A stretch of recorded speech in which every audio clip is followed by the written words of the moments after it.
Hello and welcome to the Chatsworth Quilt-Along block number 12. We have finally made it through our blocks. We're going to be working on page 26 and 27 of the Chatsworth book.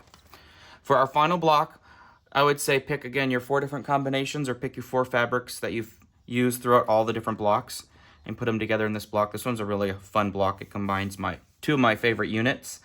They're both the flying geese, so it's kind of fun to have the flying geese in 2 different forms on this one. Again, you have your cutting chart here, and we just have 2 steps with this one, and they both are basically the same. They're just 2 different color combinations. And so we're going to make a flying geese with a dark base, and then we're going to make one with a light base, dark corners. So that's our 2 units. So we'll start with step number 1. And step number 1 is we're going to have our 2 B triangles, which are our backhorn triangles, and then we're going to have a C triangle of our assorted print. And then, like all the other flying geese, we're going to line up that left corner, the long diagonal edge, and the bottom, sew our 1/4 of an inch seam. And I'm stitching with a 2.0 stitch length.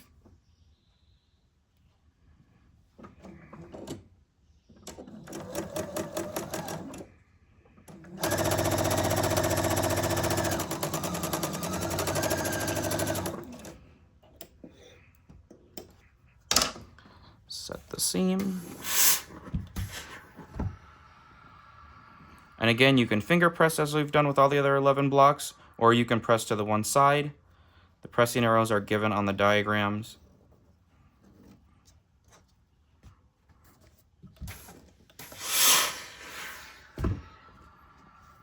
And then we're going to add the other B triangle to the right side. Again, line up the bottom edge, line up that diagonal edge. You're going to have your overhang in the middle because that's going to allow you a lot of trim.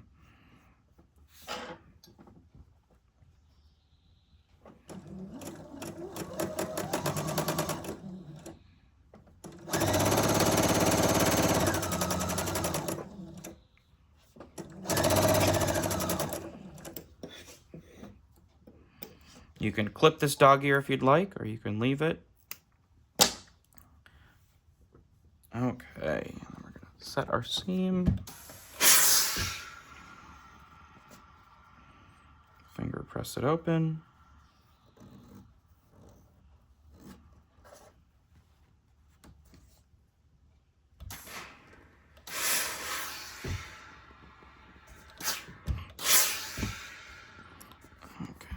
And then we have our unit A done.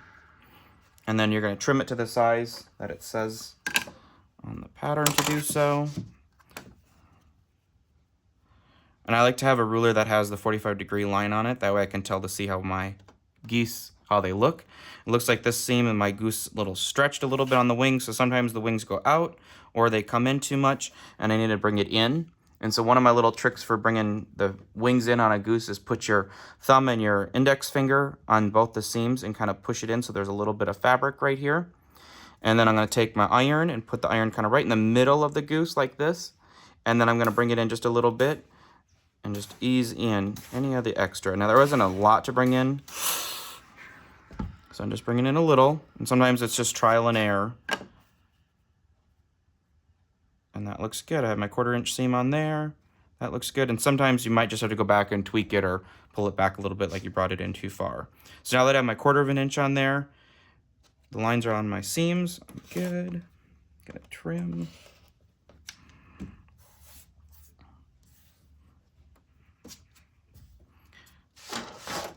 And I like leaving my unit and my ruler on top of the unit so I don't have to move that. I just rotate the ruler. I find that easier. Okay. Trim that. So that is our unit A.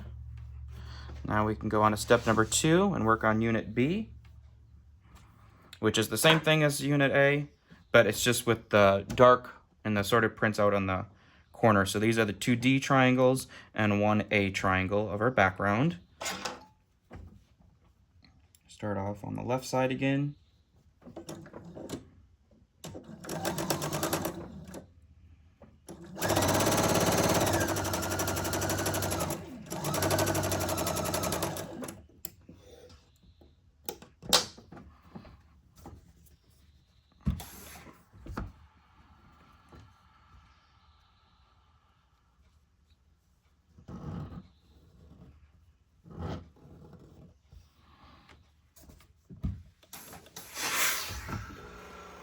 Okay, and then we're going to add the right side D triangle.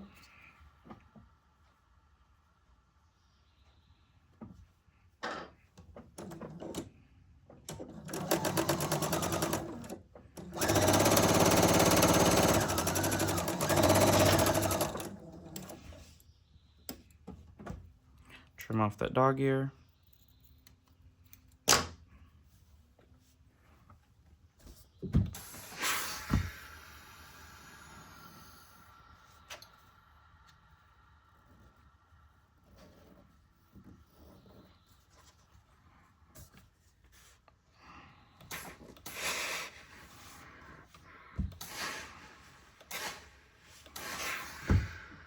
Now let's check and see as we trim. We have to go back and nope. So sometimes it lines up nicely on the seams. We don't have to do anything. So,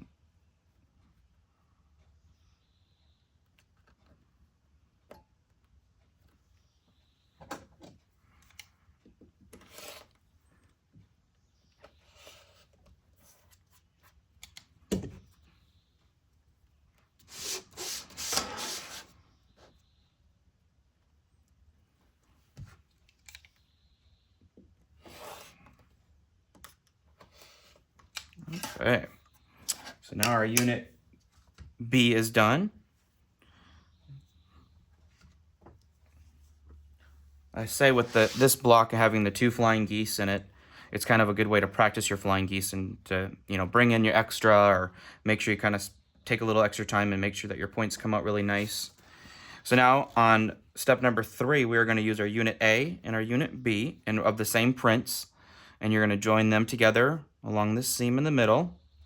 Okay, and you're just going to make sure that you line up your points there. And you're going to make 4 of these, one with each of the same, or 4 sorted prints.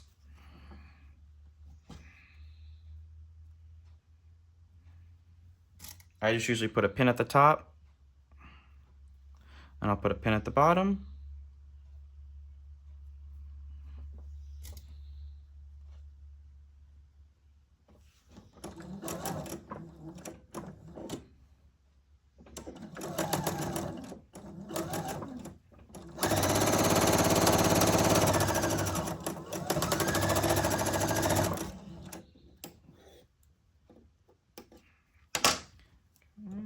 Check and see how it looks. Looks good there. Looks good there. So now we're going to go ahead and press this.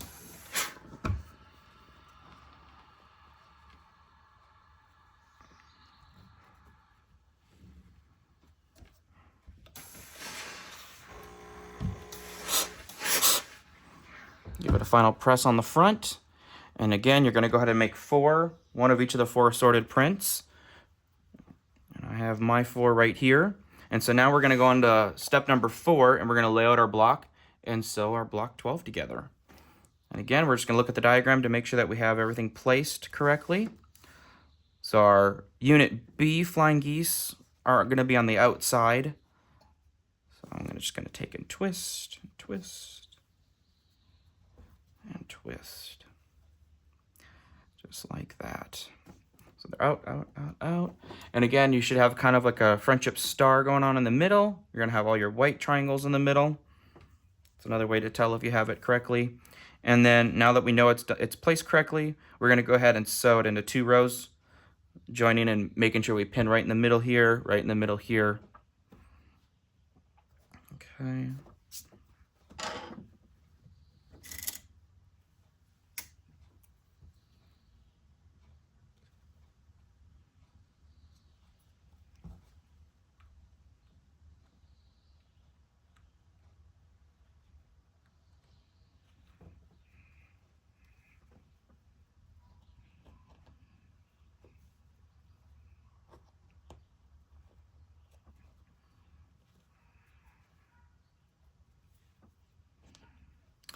I like to overpin, so I pinned in the middle and then to the top and bottom.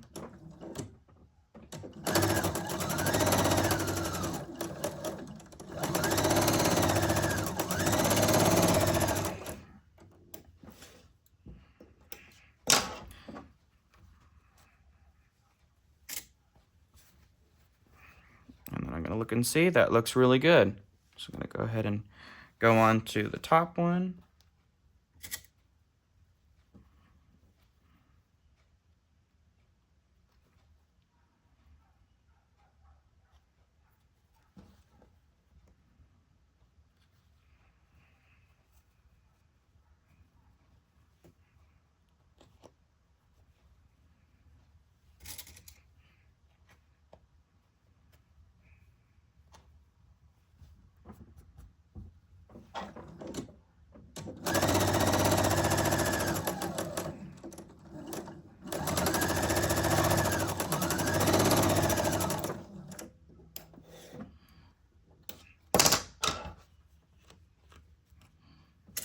Let's check and see. That looks good as well.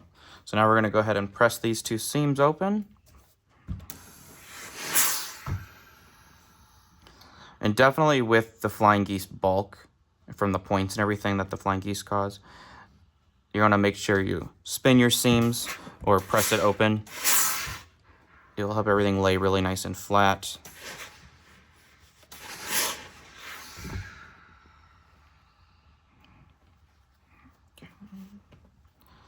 That was our bottom.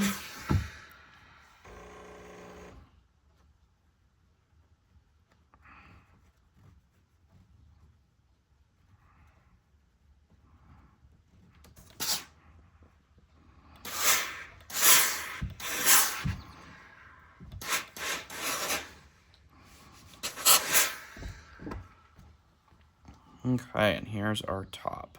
So now we're gonna join the two rows together, and we're gonna line up the 3 points.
Okay, let's check and see how we did with our points.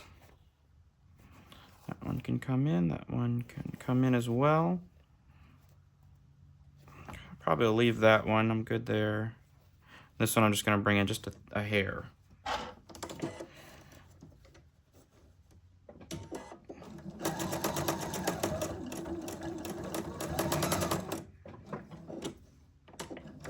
And I'm just taking a stitch right next to the one I just sewed to kind of eat up that air that was in the between the points. And that's totally optional. Set my seam, I'm gonna clean up those extra little threads. And then we're gonna press this open.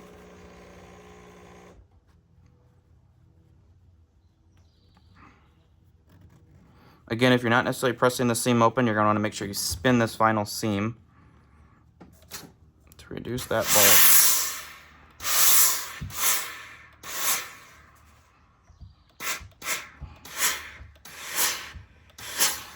So I press it from the back, and now we're going to press it from the front because that's our final block press. Okay, now moment of truth. Let's see how we did. It looks great. So this is our block number 12 of the Chatsworth Quilt-Along. Hope you've enjoyed this series so far, and now in the next couple videos we're going to go through on putting it together. So there's a block setting, then you have a quilt setting block, and then we're going to go into the quilt layout and assembly.